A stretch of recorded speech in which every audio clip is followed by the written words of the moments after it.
ya, memang kita karena kita benar-benar suka sepak bola, jadi nggak bisa langsung tim ini maunya ini, nggak bisa gitu kan. Karena di setiap tim sepak bola itu benar kata Pak Safit, nggak punya satu orang doang. Jadi biasanya tim sepak bola itu yang punya kan banyak, ada 3, ada 4, mungkin ada yang 2, 3. Nggak mungkin semuanya itu setuju gitu. Jadi kita harus cari tim sepak bola yang bisa kita istilahnya ikut beli ya, tim itu yang ada orangnya tuh punya visi misi yang sama gitu. Kemarin aku mungkin ada PSPS, ada Sriwijaya FC, ada PSMS nih Bang Putra, PSIM, ada MUBA ya dan lain-lain. Dan itu aku senang banget, banyak belajar lah dari yang punya tim-tim tersebut. Tapi memang kita harus samain visi misi itu ya Pak ya.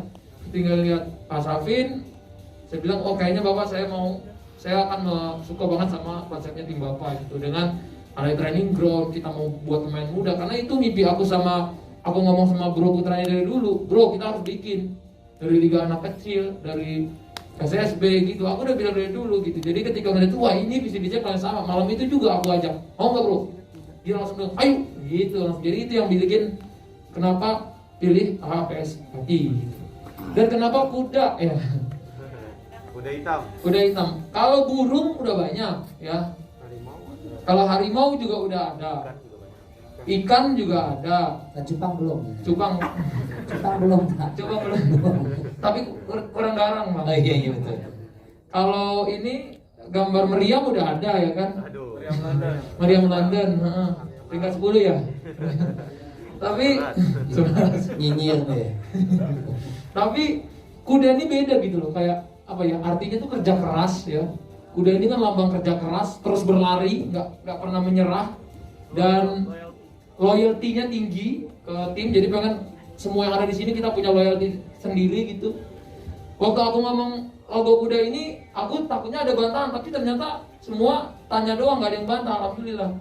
Apalagi pas aku cerita ini adalah sunnah Nabi gitu. Nabi Muhammad SAW ini adalah salah satu sunnah Nabi gitu. Memanah, berenang, dan berkuda.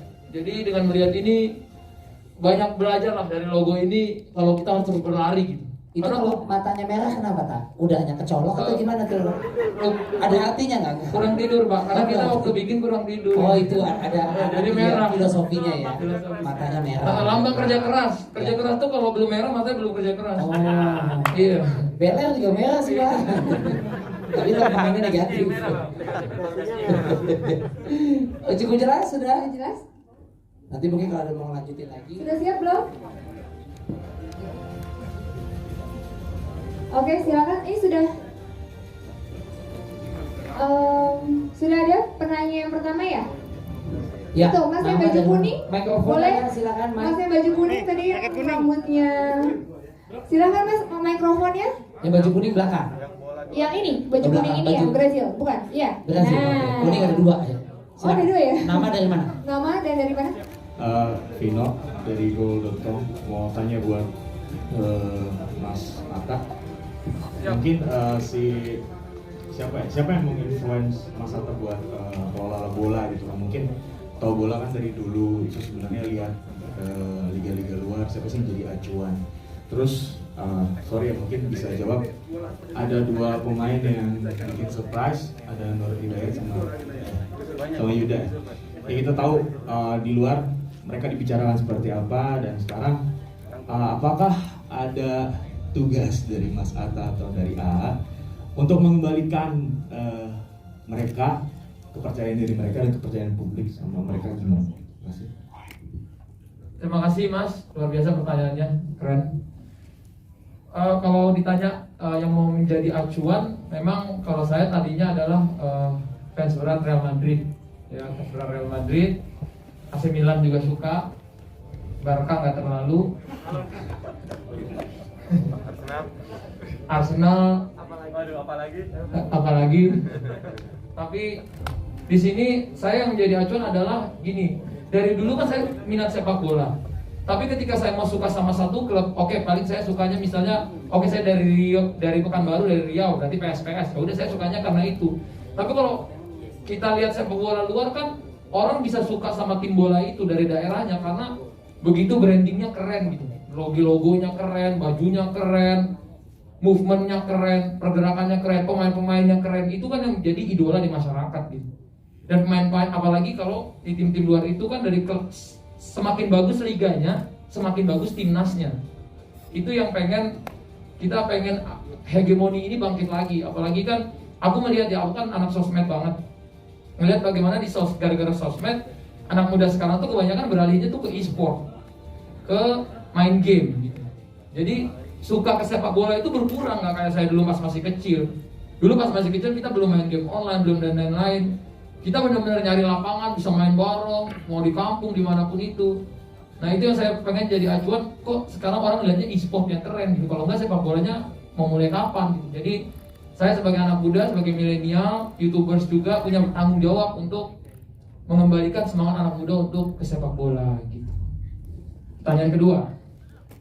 Ada dua pemain katanya cukup menegangkan ya, Yuda Febrian dan Nur Hidayat. Sebenarnya bukan dua yang menegangkan, mencengangkan, bakal masih banyak lagi yang lebih mencengangkan. Kita sebenarnya gini ya, kalau aku dikasih tahu sama Bro Putra, kalau anak muda itu dirangkul, bukan dipukul. Kalau dirangkul-rangkul nggak bisa, ya baru dipukul gitu. Tapi ini kita pengen buktikan gitu ke Indonesia kalau mereka ini masih bisa menjadi andalan gitu. Kalau misalnya anak muda sekarang salah dikit ditendang di ini, ya mereka mau jadi gimana gitu. Padahal mereka punya talenta, mereka punya bakat. Yang perlu kita lakukan adalah istilahnya ya mendidik lah gitu. Dari APS ini kita pengen, APS Pati ini pengen mendidik gitu anak-anak muda yang kedepannya semoga bisa jadi penggawa-penggawa besarnya timnas Indonesia. Amin, amin. Yang orang juga bilang gitu di komen, ngapain sih ini pemain-pemain gitu. Tapi kalau kita lihat mainnya, perlu diakui mereka kerja kerasnya juga hebat gitu. Tinggal kita bagaimana gitu menuntun mereka untuk memotivasi mereka terus untuk benar-benar jadi pemain bola besar di Indonesia yang hebat karena prestasinya gitu, karena piala-pialanya. Itu sih goalsnya kita dari APS. Tapi semoga ini bisa terjalin karena nanti memang kalau bisa dilihat ya range umur di tim kita itu umur kebanyakan rata-rata 21 tahun. Jadi 21 tahun nih Pak ya. Kebanyakan malah 19, 20, 19, 20. Memang kita young gun banget, benar-benar anak muda gitu. Paling tua aja 25, 26 ya. 25, 26 gitu. Memang nanti mungkin ada kejutan lagi figur yang memang kita harus ajak gabung di sini yang lebih berpengalaman gitu. Sebenarnya ada deal, tapi memang ada di klausul. Kita mengumumkannya setelah tanggal 20. Ada beberapa pemain yang luar biasa mungkin untuk persiapan kita Liga 1 insya Allah. Insya Allah. Bismillah. Silakan lanjut. Mungkin poin 2 tadi ingin saya tambahin ya.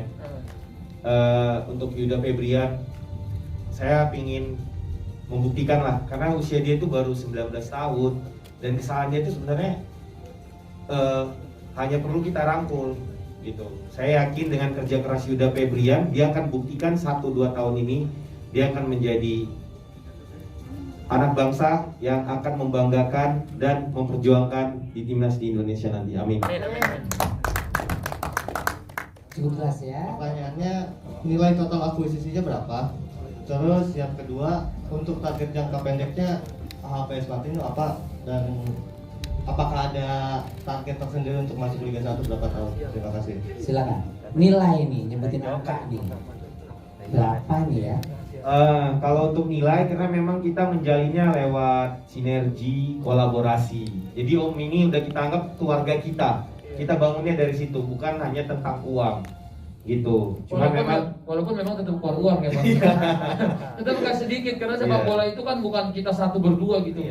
Kita di sepak bola tuh ada pemain yang banyak, ada manajemen, ada pelatih. Cuman di perjanjian kita memang di klausul untuk dirahasiakan. Kita rahasiakan aja gitu. Oke. Berikutnya untuk ini kan memang kita tadi bicara visi misi memproyeksikan dalam jangka panjang ya. Kenapa kita pilih PSG Pati dan bekerja sama dengan Om Safin? Karena untuk akademi usia dini tuh udah luar biasa. Mencetak pemain udah luar biasa PSG Pati. Training groundnya juga fasilitasnya lengkap gitu. Yang harapnya untuk jangka pendek kita bisa menembus promosi lah. Karena ini pasti sejarah banget kalau kata brother, legacy banget ya. Ketika tim yang baru dipromosiin bahkan bisa promosi ke Liga 1. Tapi kita lebih banyak untuk jangka panjangnya. Seperti itu. Iya, cukup jelas ya. Alhamdulillah, jadi satu Asia, targetnya bisa tembus ya, legacy ya Pak Putra ya. Ada lagi silakan. Banyak loh yang berminat, dari mana aja tuh? ATV itu belakang. Yang mana? Yang mana banyak banget ini. Borongan semua Oke, ditanya. silakan. Baik, terima kasih Mas Ajis. Ini sangat kritis dan menurut saya memang perlu dijelaskan juga. Jadi kalau saat ini, kalau posisi klub, sedangkan klub-klub lain aja banyak yang mencari ataupun pengen mencari tempat untuk training ground. Sedangkan kami di AHPS Pati ini sudah mempunyai 6 training ground.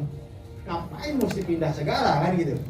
Ini kan jadinya kan orang akan melihat bahwa training ground ini diperuntukkan untuk AHPS Pati ini tentunya nanti kalau sudah Liga 1 katakanlah. Liga 1 kan mesti main di stadion yang cukup bagus. Nah itu nanti kita pikirkan lagi ya Mata ya, kurang lebih seperti itu. Jadi kalau kita saat ini sementara toh kita juga bermainnya sudah ada di training ground. Dan untuk masalah share tadi kita sama-sama bahwa kita tadi disampaikan kita nggak usah pusing lah. Kita Bali United yang punya orang banyak kok. Ada yang 1%, ada yang 2%, ada yang bermacam-macam, mungkin 0,5%. Ini kan artinya bahwa klub ini mesti berbicara kita ke arah yang modern. Dan tentunya kalau saat ini kemarin PSG Pati ini saya gotong sendiri, saya terlalu berat, memikirkannya berat, uangnya juga berat, dan tentunya dengan keahlian saat ini Bang Atta yang YouTuber yang cukup luar biasa saat ini, pastinya ini akan menjadi tontonan yang sangat menarik dan industri sepak bola akan berubah nantinya ke era digital juga tentunya. Kurang lebih seperti itu Bang Ajis ya. Mungkin ditambahkan Bang Atta. Siap. Tambahan dikit. Karena pertanyaan kedua ya, yang perubahan logo. Sebenarnya gini, kalau ditanya itu sebenarnya kan AHPS Pati ini pergabungan nih. AHPS Pati dan menjadi kolaborasi yang luar biasa gitu. Memang kita semua tahu itu di kongres gitu ya. Dan kita sebenarnya ngikut aja gitu. Kalau misalnya nggak bisa dipakai di musim ini juga nggak apa-apa. Jadi kami tetap akan memakai PSG Pati gitu. Kita nggak mau gimana-gimana mulut-mulut. Intinya kan kalau kita berganti logo dan lain-lain ini niatnya atas dasar cuma satu, gimana jadi menarik gitu. Karena dengan kayak Arafi ya, aku dikasih contoh itu kan luar biasa ya. Dari mungkin Cilegon FC tadinya orang nggak lihat gitu. Mungkin ya, mungkin kalau ada yang lihat ya alhamdulillah. Tapi aku pribadi tahu Cilegon FC itu gara-gara ada Rans Cilegon FC gitu. Nah begitu juga aku pengen di Pati ini gitu. Jadi kenapa ada AHPS Patinya itu? Karena supaya untuk menarik minat masyarakat gitu untuk kepada sepak bola gitu. Dan untuk bagaimana sponsorship kalau bisa juga dekat gitu. Sponsorship, penonton jadi rame kayak gitu-gitu sih. Dan yang keuntungannya juga kalau sekarang kan penonton nggak bisa gitu. Jadi kalau dapat sponsor ya kita alhamdulillah bisa menyejahterakan pemain gitu. Apalagi yang kita tahu pas pandemi kemarin banyak pemain bola yang nunggak, nggak digaji, banyak ada juga yang nunggak, ada yang cuma dibayar cuma 10%, ada yang 20%, ada yang 30%, banyak yang curhat ke saya sampai nangis gitu pemain bola. Gimana sih saya mau kayak gimana nih hidupnya, anak saya mau minum susu apa, ada yang kayak gitu curhat sama saya. Jadi menurut saya dengan pergantian logo ini dan lain-lain, kita sebenarnya untuk mendukung lah gitu, bagaimana sepak bola itu bukan hanya bikin orang trauma gitu. Kan orang trauma masuk sepak bola karena kebanyakan yang keluar tapi pemasukannya nggak ada gitu. Jadi pengusaha-pengusaha trauma gitu. Nah di sini kita pengen coba gitu, walaupun sekarang kita ada trauma dikit juga, tapi happy-nya banyak gitu. Dan semoga kedepannya jadi kayak di luar negeri. Jadi sepak bola itu pengeluaran dan pemasukan itu seimbang bahkan bisa untung gitu. Intinya itu. Jadi nama kita akan ikut aja. Kita sudah mengajukan surat juga ke PSSI. Dengan atas dasar dan lain-lainnya kita sempat dengar juga berita kalau mungkin di pandemi mungkin PSSI akan mendukung gimana klub-klub biar bisa keuangannya lancar, bagus. Semoga itu bisa terjadi, tapi kalau enggak pun kami tetap sangat mengikut. Kami akan pakai nama PSG Pati. Mungkin tahun depan di kongres baru AHPS Pati. Gitu ya bro. Terima kasih. Iya. Jelas ya? Oke. Jadi kita penggabungan 3 nama, Bang Atta, Bang PS dan Safin. Sebenarnya AHPS Safin. Karena saya sebenarnya lebih cinta saya dengan kota saya, walaupun kota kecil.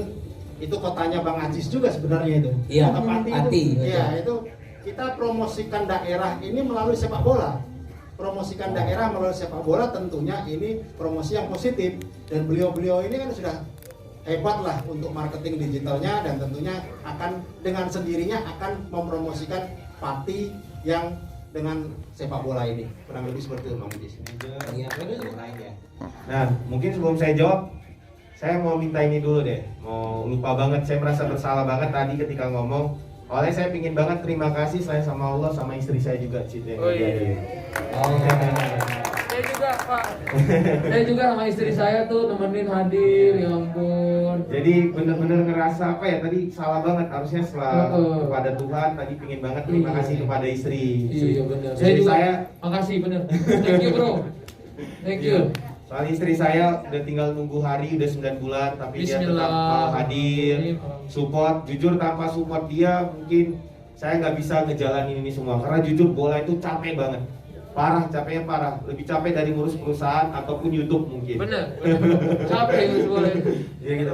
Nah, jawaban pertama Mas gini, tadi juga di depan saya katakan bahwa saya bersyukur banget ya, meskipun saya di dunia sepak bola, tadi kan saya fokus untuk menjadi seorang pengusaha ya, fokus dengan usaha saya. Tapi ketika saya berkecimpung di bola, itu banyak bahkan pemain label timnas yang nyaman main kita di Avengers namanya. Kenapa? Karena ini didesain memang kekeluargaan. Kita bukan hanya bersahabat di lapangan hijau, tapi di luar lapangan kayak kita makan bareng, ngumpul bareng, main PS bareng, liburan bareng gitu. Jadi dalam waktu yang sangat cepat itu kita benar-benar udah membentuk satu keluarga, wadah yang namanya Avengers. Makanya ini juga keterlibatan Avengers sehingga terbentuklah klub AHPS Pati ini. Jadi bagaimana iming-iming apa? Sebenarnya bukan iming-iming, tapi kita memang, mereka pemain ini udah tahu siapa kita. Gitu, udah tahu ketika kita mengelola Avengers yang walaupun amatir atau fan football, tapi kita memang kekeluargaan. Karena ini bukan bicara tentang uang saja, tapi kenyamanan, pengertian. Sebenarnya simpel sih hidup ini. Kalau kita mau dimengerti orang lain, kita nggak hanya perlu mengerti dia. Yang harapan saya mudah-mudahan ya AHPS Pati ini dikelola secara modern, nyaman, dan juga kita memang mengatakan bahwa ya kita akan berusaha promosi, yang artinya kita juga menjanjikan bisa sama-sama mencapai prestasi. Itu aja mungkin untuk poin pertama. Pokoknya love you keluargaku, love you Avenger, love you AHPS Pati, love you yang baru bergabung juga, Yuda, Nur Hidayat, semuanya. Sampai kapanpun kalian keluarga saya. Ya itu aja. iya. Tadi ada pertanyaan belum dijawab? Oh, belum pertanyaan selanjutnya ya? Iya. Yang kedua. Oh, yang YouTube Kedua. sama yang friendly match. Iya. Sebenarnya sih ya, mulai sekarang juga aku udah mulai ikut memanage ya sosmed-sosmednya AHPS Pati gitu. Jadi sama Bro Putra juga, alhamdulillah kita baru berapa minggu ya udah 142.000 per hari ini followernya ya. Belum seminggu ya? 10 hari. Jadi pengen ini tuh jadi warna baru juga gitu ya. Jadi sosmednya kencang, YouTube-nya kencang. Karena kalau di luar negeri ketika sosmed tim bolanya kencang itu kan bisa masuk juga ya. Iya, masuk value juga untuk sebuah tim gitu. Nah, kalau ditanya ada rencana mau sparring ya, pasti dong, kita mau banget ya. El Clasico mungkin, karena El Clasico-nya AHPS Pati ini lawan siapa ya? Lawan Ras apa lawan Bang Gading ya? Tapi kayaknya Bang Gading menarik sih. Mau coba kita. Soalnya kalau Arafi Ras itu mau di Piala Wali Kota dulu. Tapi kalau Arafi berani boleh ya. Ini kita cywar dulu dikit. Kalau Rans Brown kita udah siap nih. Tanya manajer dulu deh. Manajer gimana? Udah siap? Ya rencananya memang ada perubahan ya. Jadi saya sedikit cerita, memang ada perubahan target yang dibebankan ke saya. Dulu saya dibebankan sama Pak Saiful Arifin hanya untuk bertahan atau masuk 8 besar. Tapi ketika Bang Atta dan Bang Putra masuk berkolaborasi, saya ditantang. Ya lu, kamu tetap manajer tapi target harus Liga 1. Saat itu saya jawab, iya, saya akan menaikkan AHPS Pati ini ke Liga 1. Amin. Jadi dalam uji coba ini memang kita sudah melakukan beberapa uji coba, mulai dari lawan Bayangkara, kemudian Persipura, kemudian ada Borneo, kemudian ada PSIM, dan terakhir itu ada Persita. Ya, Persita terakhir dengan Penjabar.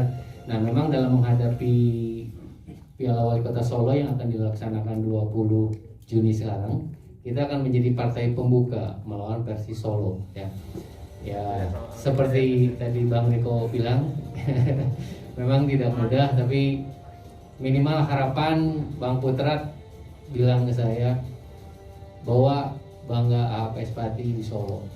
Kita tidak lihat itu tim bertadur bintang, tapi saya punya pasukan yang level bintang. Jadi kita tidak pernah takut dengan itu. Ya, cukup jelas ya. Mudah-mudahan terjawab tadi semuanya. Satu lagi penanya mungkin. Ada lagi satu lagi?